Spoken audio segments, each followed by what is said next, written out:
గాన కోకిల ఎస్ జానకి మన మధ్యలో లేదు. ఈ మధ్యనే పరమపదించింది. తను ఎన్నో వేల సంఖ్యలో పాటలు 50,000 పైన పాటలు పాడిందంట పలు భాషల్లో.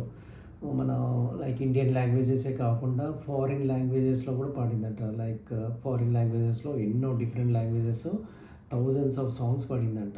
అసలు మనకు తెలియని విషయం అదే. మనం ఎంతసేపు మనం ఇండియన్ లాంగ్వేజెస్‌లో పాడిందని చెప్పి అనుకుంటున్నాం కానీ ఫారిన్ లాంగ్వేజెస్‌లో కూడా ఎన్నో సాంగ్స్ పాడిందంట తను.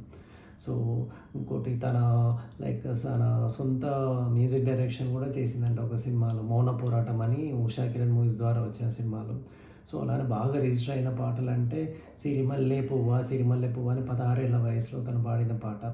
తర్వాత లైక్ 'ప్రతిఘటనలో' ఈ దుర్యోధన దుశ్శాసన దుర్వినీత లోకంలో అని చెప్పేసి ఒక గద్గ స్వరంతోటి పాడిన పాట.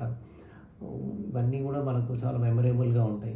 'కార్తీక దీపంలో' ఒక చెప్పుకోదగ్గ విషయం ఏందంటే 'కార్తీక దీపం' సినిమా శోభన్ బాబు, శ్రీదేవి, శారద నటించిన 'కార్తీక దీపంలో' తను పాడేటప్పుడు ఆ సినిమాలో ఒక సాంగ్ రికార్డింగ్‌లో ఉన్నప్పుడు జానకి వాళ్ళ హస్బెండ్‌కి హార్ట్ అటాక్ వచ్చిందంట. సో, ఆ విషయం తెలిసినా గానీ సరే రికార్డింగ్ కంప్లీట్ చేసి వెళ్దామనే ఒక డిటర్మినేషన్ మళ్ళీ వాళ్ళకు ఇబ్బంది కలగకూడదని చెప్పేసి ఆ పాట కంప్లీట్ చేసి ఆ పాట పాడుతున్నప్పుడు ఆ బాధ అంతా ఎలా ఉందో తన భర్త గురించే ఆలోచిస్తూ పాడిందంట. సో, ఆ పాట కూడా చాలా సూపర్ హిట్ అయిందంట. ఆ పాట ఏందంటే 'కార్తీక దీపంలో' ఈ నీ కౌగిలిలో కల దాటి నీ చేతులలో కనుమూసి అనే ఒక పాట అనమాట. సో, అది చాలా ఎమోషనల్‌గా పాడిందంట. సో, అందుకని అంత సూపర్ హిట్ అయింది ఆ పాట. సో, తన 85 ఏళ్ల జీవన ప్రయాణము ఈ విధంగా ముగిసింది. తను మామూలుగా కాదు డాక్టరేట్ డిగ్రీ కూడా తీసుకుంది. సౌత్ ఇండియాలో చాలా చాలా మటుకు ఫేమస్ అనమాట తను.